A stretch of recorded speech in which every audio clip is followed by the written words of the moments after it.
سے محبت کا صدقہ ہم کو بھی عطا کر دے کہ ہم بھی ان نعمتوں کو پانے والے بن جائیں۔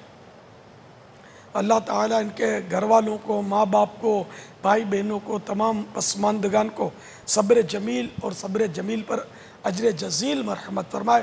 سب سے تعزیت کرتا ہوں، سب صبر کیجئے گا اور ان سے عبرت لیجئے گا کہ یہ جاتے جاتے یہ پیغام گویا چھوڑتے گئے ہیں، اور یوں سمجھیے کہ جنازہ آگے آگے کہہ رہا ہے، اے جہاں والو میرے پیچھے چلے آؤ، تمہارا رہنما میں ہوں۔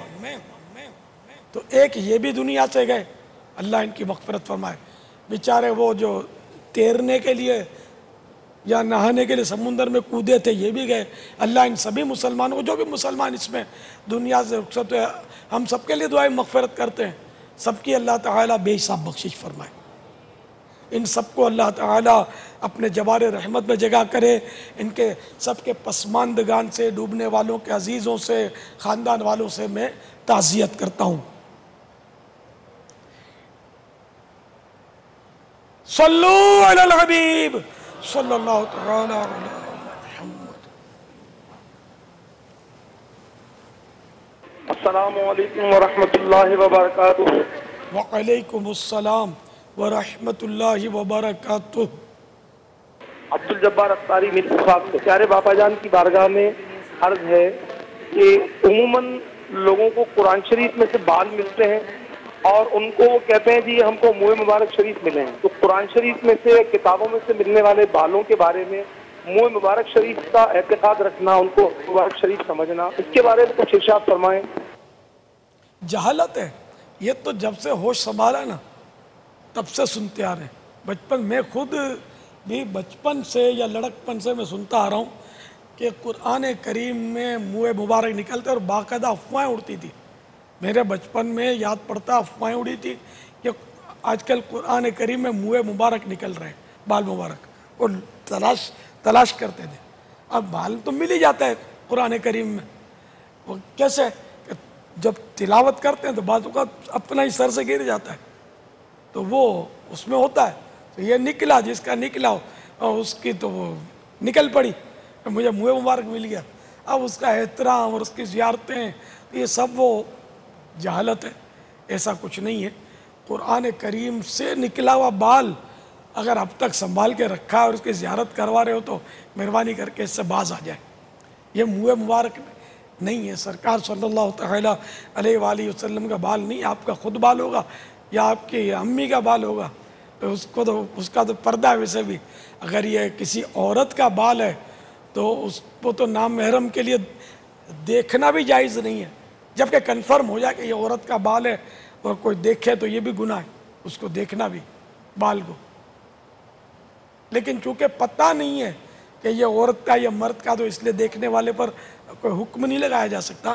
تاہم وہ بال جو قرآن کریم سے نکلے ہیں ان کی مطلب چھٹی کروا دیں، اس کی زیارت نہ کروائیں۔ اب تقریباً 20 سے 25 برس قبل یہ اس طرح یہ بالوں کا نکلنے کا معاملہ مشہور ہو گیا تھا، قیامت کی نشانی ہے۔ آپ کھولو تو اس میں سے بال نکلیں گے، قیامت کی نشانی ہے۔ شاباش، ہے نا، صرف بال نکلے، منہ مبارک نہیں، بال نکلیں گے، یہ علامت ہے۔ ہم مطلب یہ کہ چلو یہ اور یہ دوسرا مسئلہ ہے، کسی نے مشہور کر دیا تھا یہ دوسرا مسئلہ ہے۔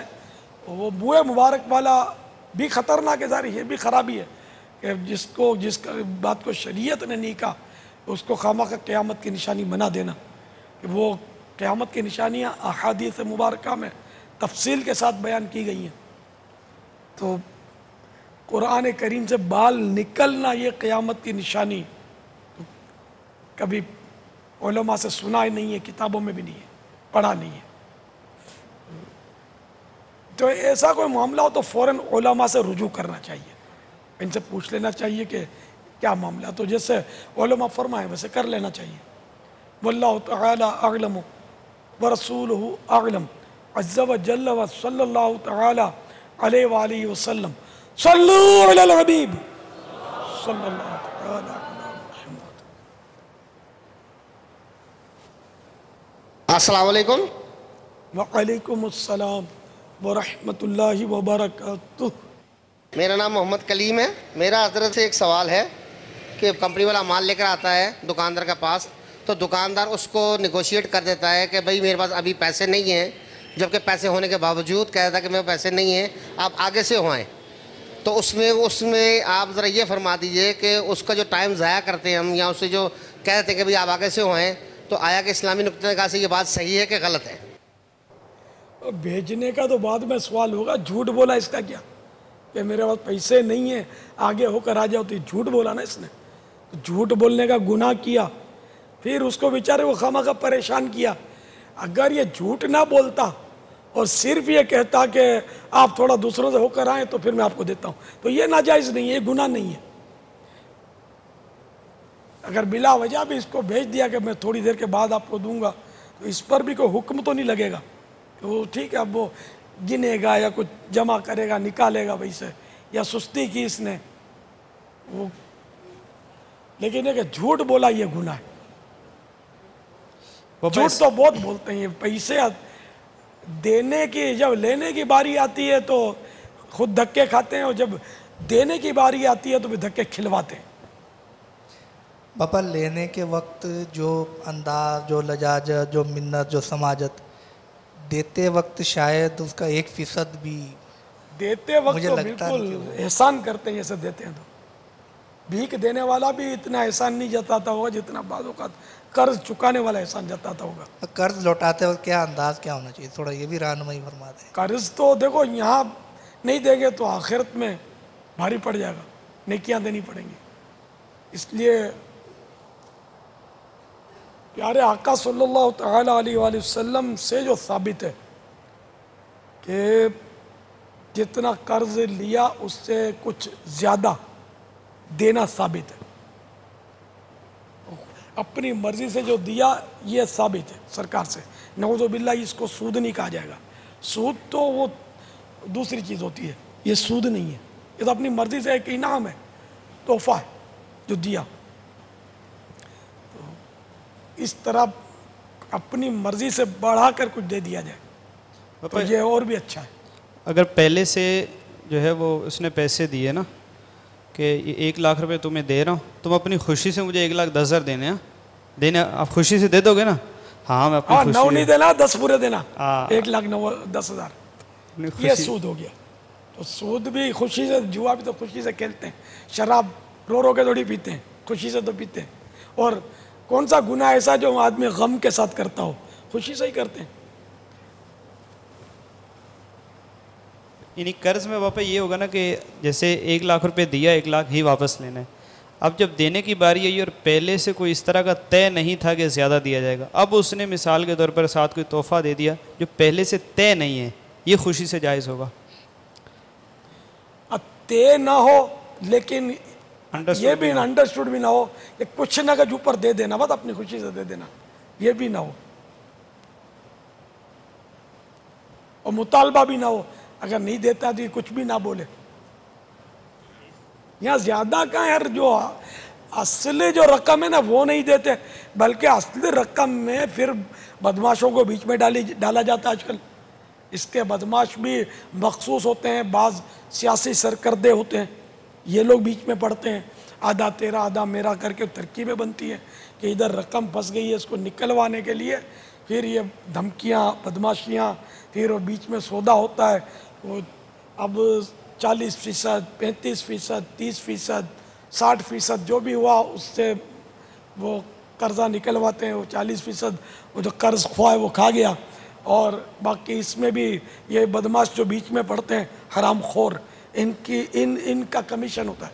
یہ بالکل صریح حرام ہے، یہ کام کرتے ہیں۔ یہ جو انوالو ہمارے ہاں یہ روٹین ہے، اس میں بڑے بڑے مچھلے ہیں، بہت بڑے بڑے ہاتھ ہیں، یہ میں بول بھی رہا ہوں، بہت بڑا رسک لے رہا ہوں، ہاں ایسے ایسے اتنے ہاتھ ہیں، بہت بڑے بڑے لوگ یہ کر رہے ہیں یہ کام۔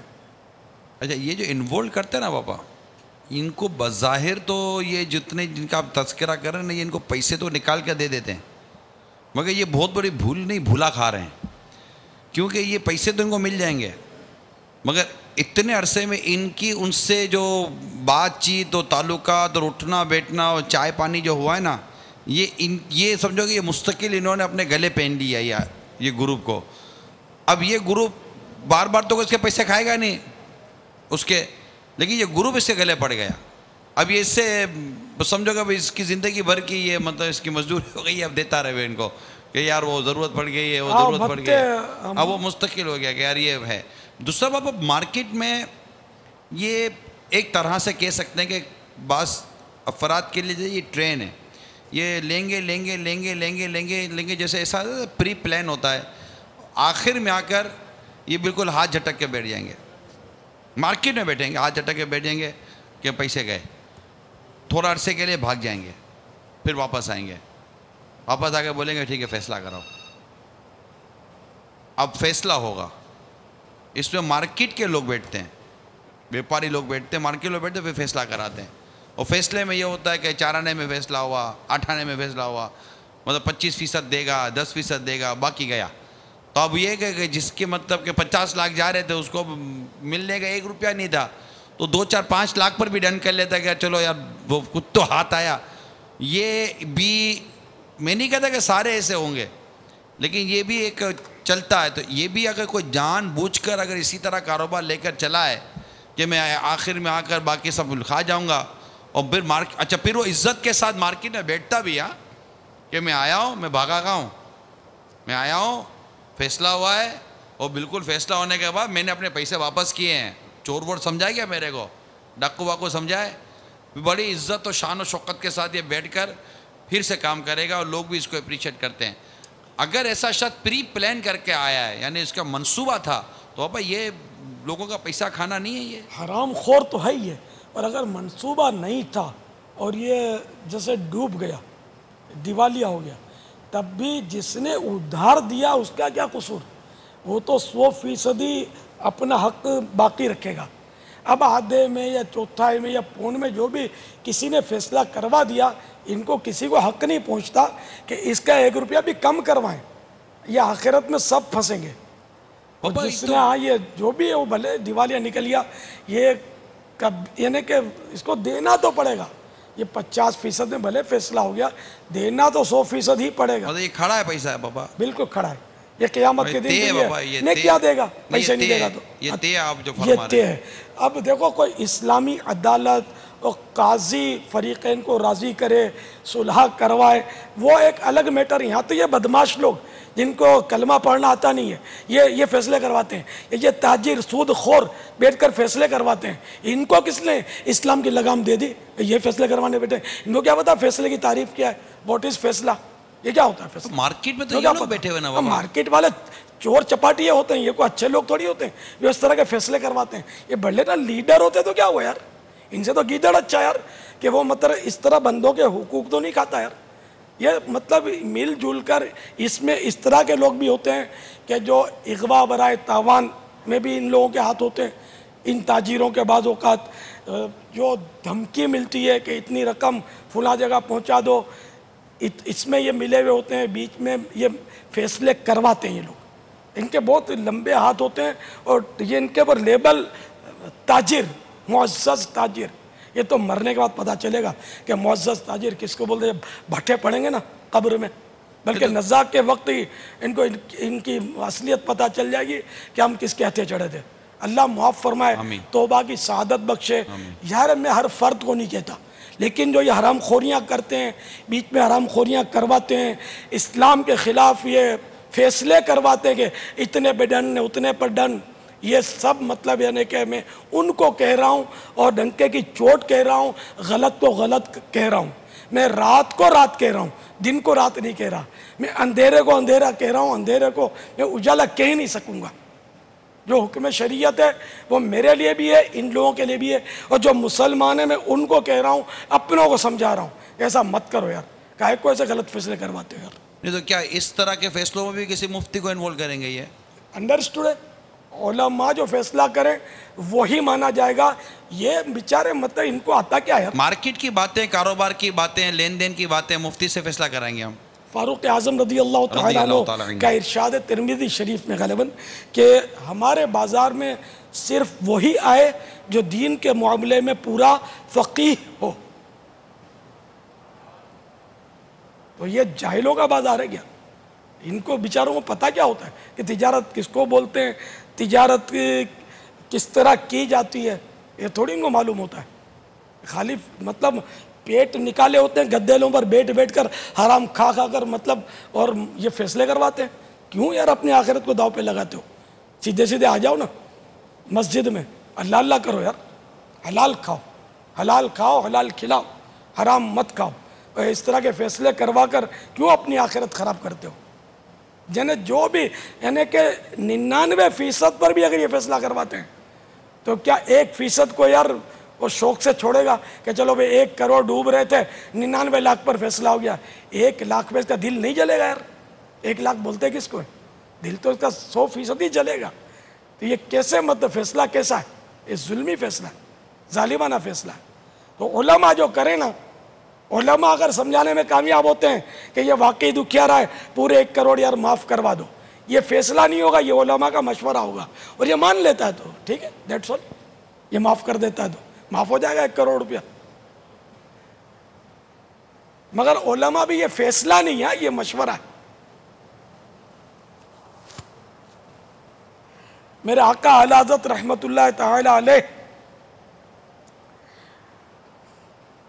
کچھ اس طرح فرماتے ہیں، جو دنیا میں کسی کے تقریباً 3 پیسے دین مثلا قرض دبا لے گا، بروز قیامت اس کے بدلے 700 با جماعت نمازیں دینی پڑ جائیں گی. فتح رضویہ جلد 25 صفحہ 69 پر یہ مضمون موجود ہے. 3 پیسے دین دبا لینا، 700 وہ بھی با جماعت نمازیں. انڈر یہ وہ نمازیں جو قبول بھی ہوئی ہوں. یہاں تو با جماعت نماز کس نے پڑھنی ہے؟ پھر اگر پڑھی تو پڑھنا آتی کس کو ہے؟ اور آتی ہو تو قبول ہوئی اس کا کس کو پتہ ہے؟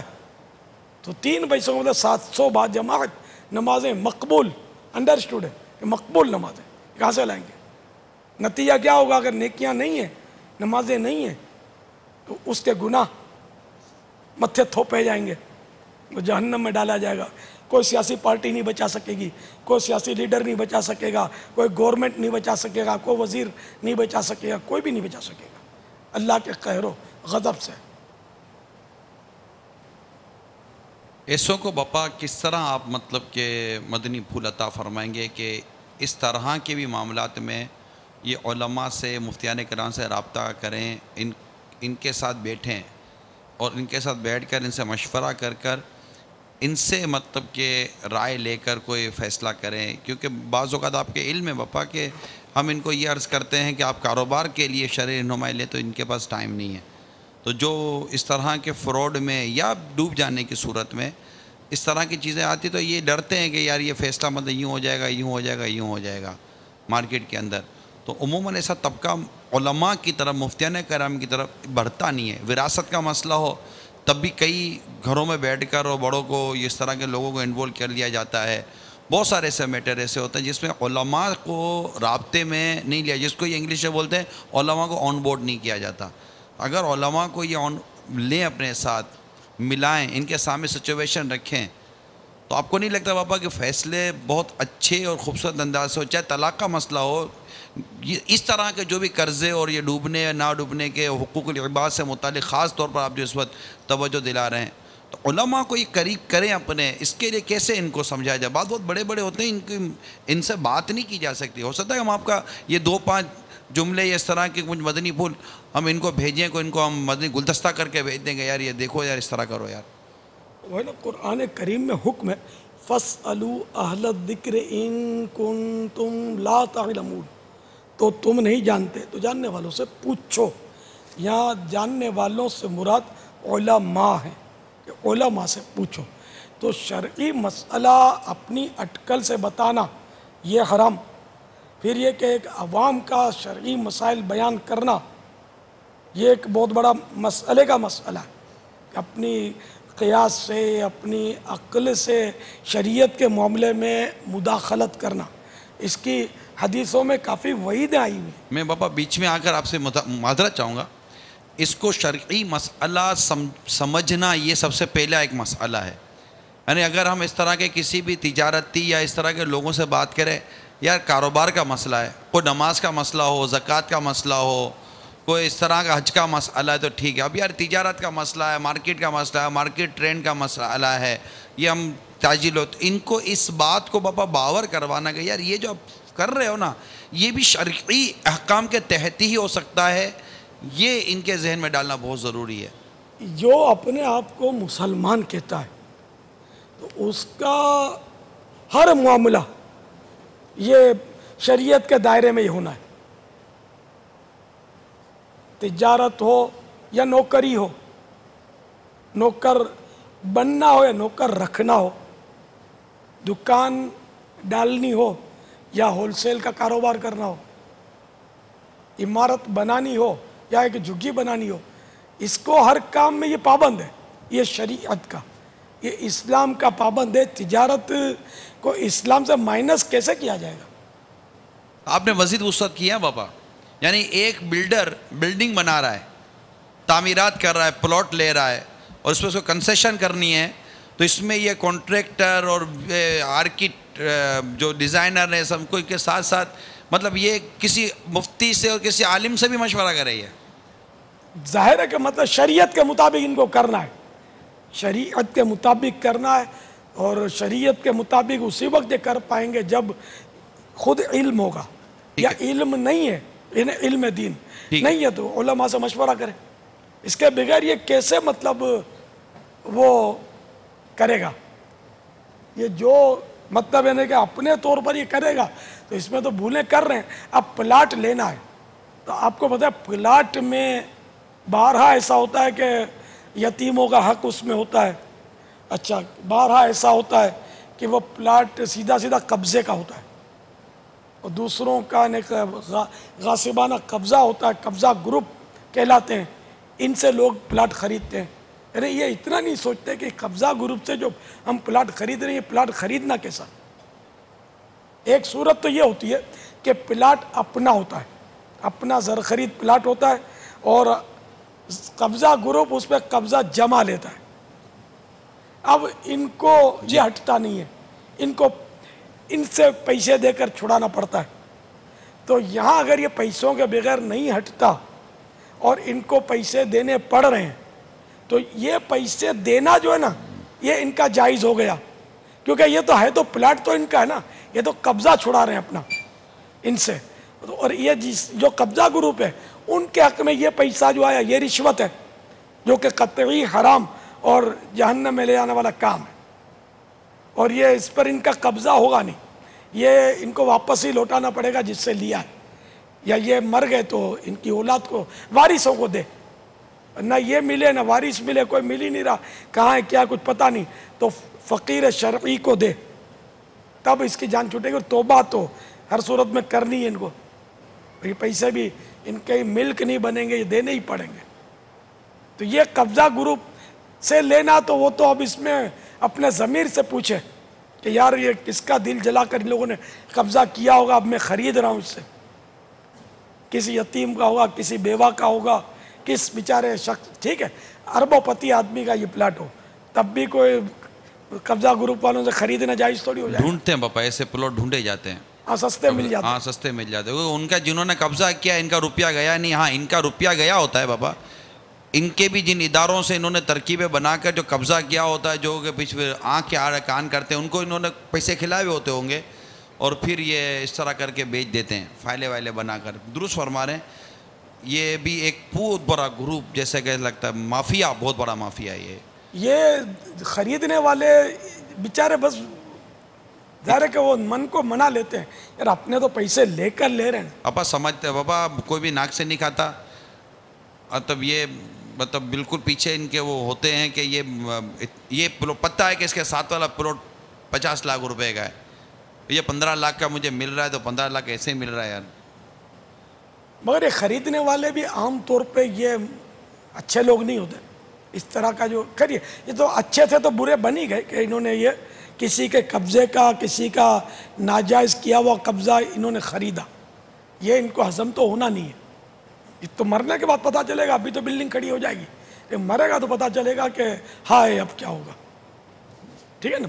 تو یہ تو نہ ان کا یہ قبضہ پایا گیا, اس میں خرید کر بظاہر قبضہ ہو گیا, ان کی قبضہ تو پایا نہیں گیا, تو ہے بیچارے کسی اور کا مظلوم کا ہے, تو یہ تو اسی کا مال ہے, اسی کا پلاٹ ہے, وہ دینا ہی پڑے گا.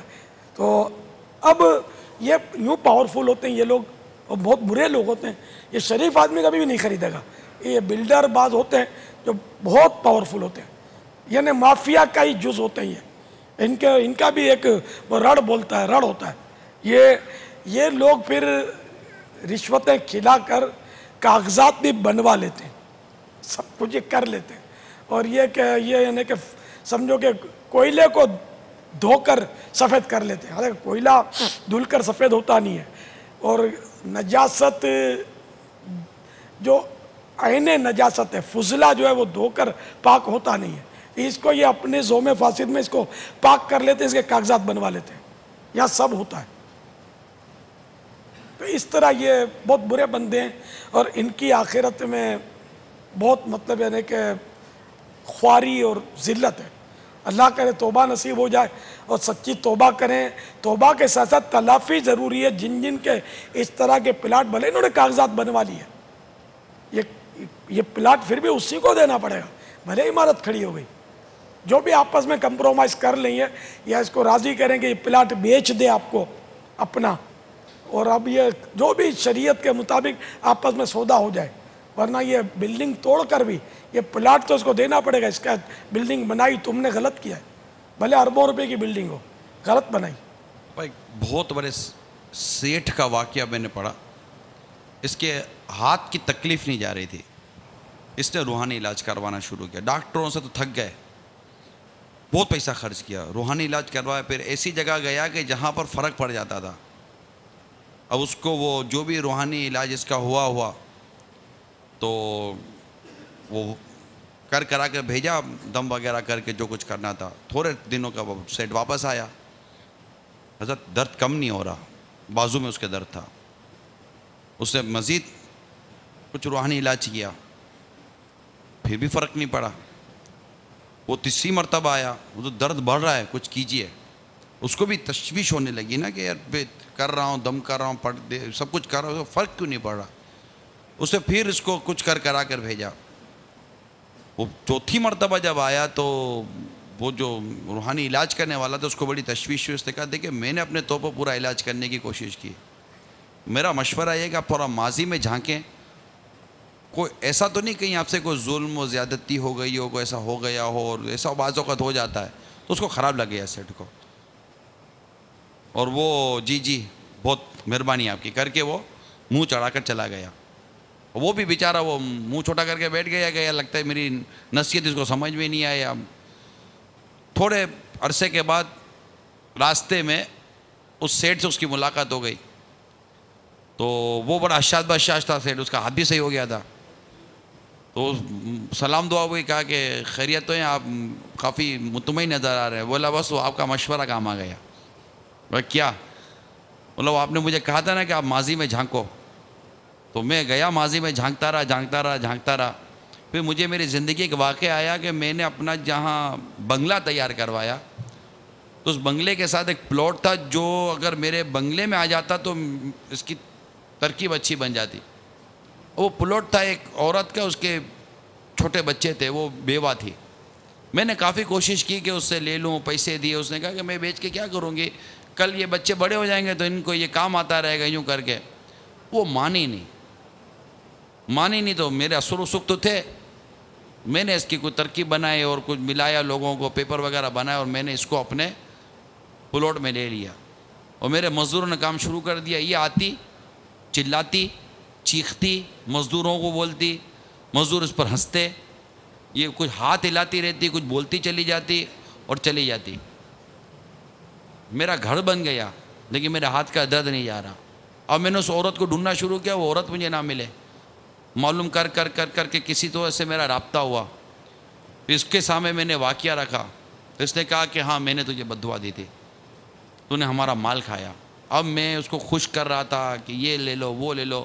آخر کار وہ اس سے بہتر جگہ دی. یہ کر کے میں نے اس کو راضی کیا, اس سے معافی مانگی, اس نے مجھے معاف کیا, اور اس سے پھر میرے لیے دعا کی، جیسے اس سے میرے لیے دعا کی میرے ہاتھ کا درد چلا گیا. سبحان اللہ، ماشاء اللہ. ایسا بعض اوقات باپا ہوتا ہے کہ آدمی بہت کچھ علاج کرواتا ہے لیکن فرق نہیں پڑ رہا ہوتا. نہ جانے کس کی بد دعا اس کے زندگی میں بڑی رکاوٹ بنی ہوئی ہوتی ہے، اس کو پتہ نہیں ہوتا. مظلوم کی دعا تو قبول ہے، یہاں تک کہ مفتی احمد یار خان صاحب نے لکھا نا کہ کافر بھی اگر مظلوم ہے تو اس کی دعا بھی قبول ہے. یہاں تک کہ جانور پہ ظلم کرے گا، جانور بد دعا دے گا، اس کی قبول ہوگی. ظلم کی تو پذیرائی ہے ہی نہیں. تو یہ جو بھی تاجر ہیں جو اس طرح کے فیصلے کرواتے ہیں، میں ان سے ہمدردانہ عرض کرتا ہوں کہ مہربانی کر کے ایسا نہ کریں، اور یہ تجارت کو شریعت سے الگ نہ کریں کہ یہ مولانا کو کیا سمجھ پڑے، یا تو ہم ٹریڈ ہے ہمارا یہ ہے، یہ ہم لوگوں کو اس کی مطلب ہے کہ باریکیاں پتہ ہوتی. ایسا نہ کریں، اپنے طور پر شریعت کے فیصلے مت کریں اور اس میں اتنے پر ڈن کروا لیا، اتنے پر فیصلہ کروا دیا، ایسے دھندے نہ کریں اور شریعت کے مسائل کو توڑ مروڑ کر پیش نہ کریں.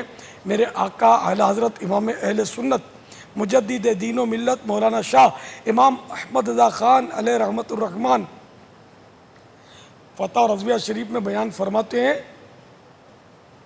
جھوٹا مسئلہ بیان کرنا سخت شدیدہ کبیرہ گناہ ہے.